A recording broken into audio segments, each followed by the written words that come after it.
Olá, no Rádio Opinião FAPEMA de hoje vamos falar sobre pecuária, esse assunto importantíssimo para o nosso estado. Para isso a gente conversa com o professor doutor do curso de zootecnia do IFMA Maracanã, o José Antônio Alves Cutrim Júnior. Professor, seja bem-vindo aqui ao nosso programa.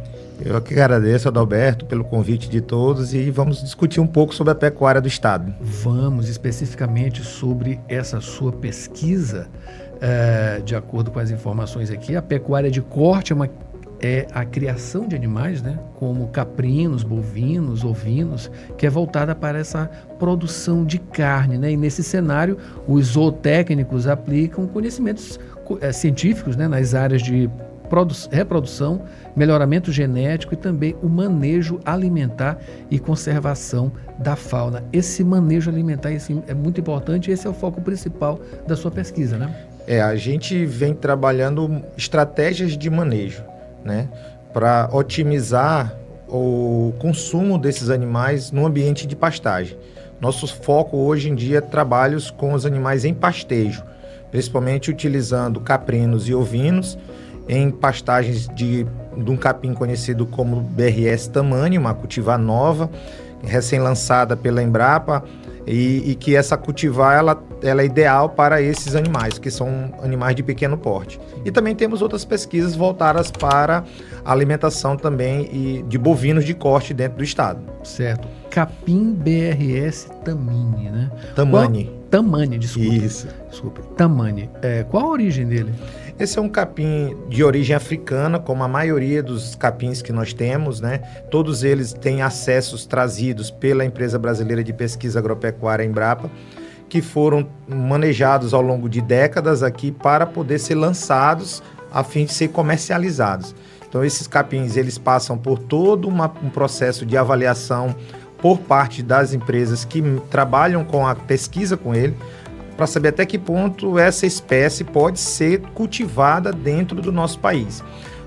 Pela característica de proximidade, né, dos dois continentes, por características muito comuns de clima, então acaba que a maioria desses acessos da África, eles conseguem se dar também muito bem no Brasil, e em especial no estado do Maranhão, porque nós temos um regime pluviométrico que, comparado aos outros estados do Nordeste, um pouco mais regular, né, com volume também um pouco maior, e isso faz com que esses capins consigam produzir uma biomassa um pouco mais significativa. Maravilha. Eu queria que você fizesse essa comparação desse capim que, digamos, que estamos mais acostumados aqui para esse, né, que é uma coisa que tenta inovar, né, ela vem para somar, mas há uma diferença? Tem uma diferença, principalmente do ponto de vista nutricional, e um ponto de vista de adaptabilidade ao nosso ambiente. O capim Tamanni, que ora nós estamos trabalhando aqui com foco na criação de ovinos e caprinos, ele é um capim que ele é um porte mais baixo, é um capim que tem uma palatabilidade melhor e um valor nutricional também melhor. Isso garante para o animal também uma boa digestibilidade desse alimento.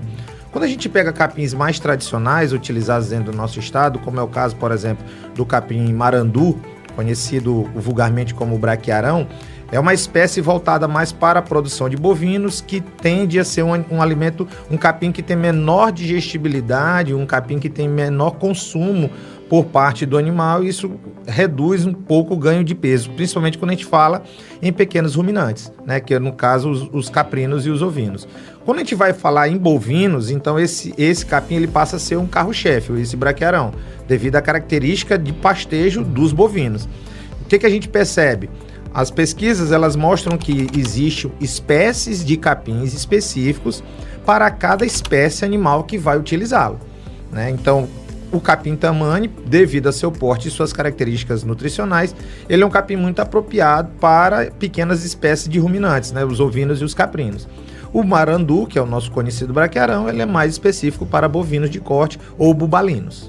Em termos de valores, preços para o criador, vale mais a pena? Enfim, como é que é essa relação justamente de sustentabilidade nesse sentido, né, econômico? O BRS Tamanni, ele é uma cultivar que em termos de preço, ele é um pouco mais caro. Por exemplo, eu vou comprar uma semente. Eu vou buscar uma empresa certificada que vende a semente desse capim. Então, normalmente, como é um capim que lançado mais recente, com uma qualidade um pouco maior do que aqueles capins que nós já estávamos trabalhando dentro do nosso estado, geralmente é um capim que tem um valor de semente por quilo um pouco mais elevado. Mas ele também entrega mais ao produtor. Ele consegue dar ao produtor que trabalha com essa espécie de capim um desempenho maior dos seus animais, né? Então acaba gerando esse equilíbrio entre receitas e despesas, né, dentro do sistema de produção. E é um capim também que ele vai te exigir um pouco mais, né? Então tem esse outro detalhe. Os capins que normalmente te entregam mais em termos de desempenho, quando eu falo entregam mais, que garantem maior produtividade pelo animal, também são capins que vão te exigir um pouco mais. Vão exigir um pouco mais de um solo com maior conteúdo de nutrientes, vão exigir um pouco mais de água, né, maior precipitação. E então aqueles capins, como é o caso, por exemplo, do marandu que a gente vem citando, ele é um capim que é mais resistente à seca. Então, por isso que os produtores muito optam, que trabalham com gado de corte, optam por ele, porque ele consegue passar mais tempo produtivo durante um período de estiagem, quando comparado com outros capins, né? Então, é importante que o produtor entenda o seu sistema de produção, entenda onde a sua propriedade está inserida, para verificar qual capim se adequa mais ao seu modelo de produção. Nós estamos conversando aqui com o professor doutor do curso de zootecnia do IFMA Maracanã, o José Antônio Alves Cutrim Júnior Cutrim, falando especificamente agora sobre esse rendimento, né? Com uma coisa mais especial nesse tratamento, né, desse alimento para esse animal.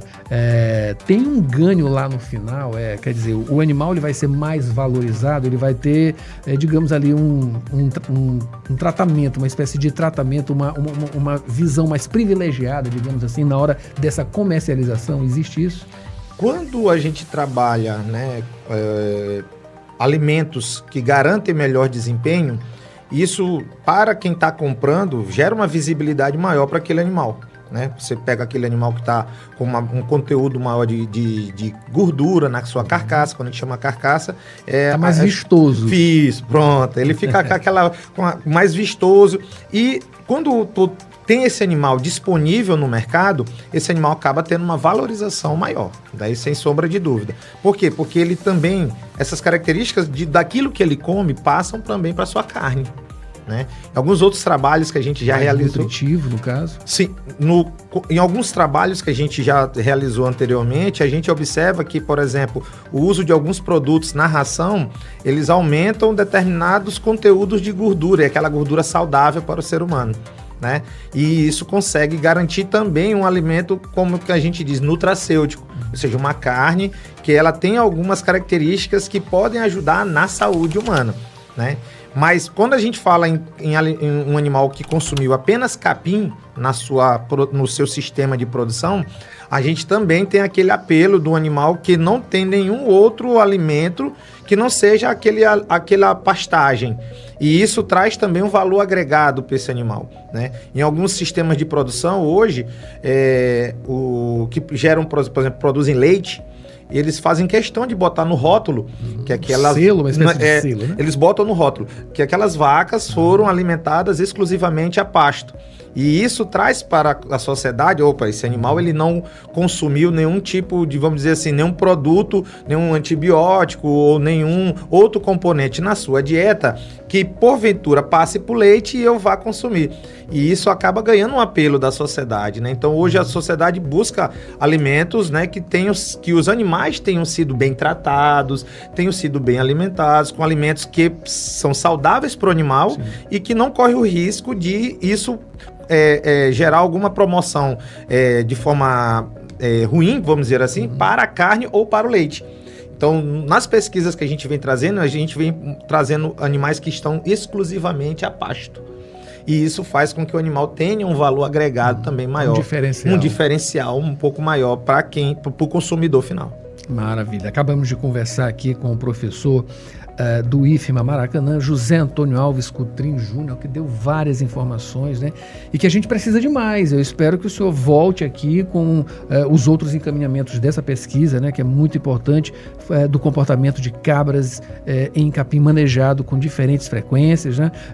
Os encaminhamentos futuros dessa pesquisa, entre outras também, né? Muito bom contar com o senhor aqui, claro, o pessoal do IFMA, sempre trazendo informações muito boas para a gente. Muito obrigado pela sua presença e suas informações. A gente que agradece, Adalberto, o convite. Estamos aí à disposição para outros momentos, né? Nós desenvolvemos várias pesquisas nessa linha da produção animal em pastagem e uso alternativo de alguns alimentos regionais, né, dentro do estado do Maranhão, como é o caso da torta de babaçu. Então a gente está disponível aí para sempre estar contribuindo e difundindo, né, um pouco mais essa tecnologia dentro do nosso estado.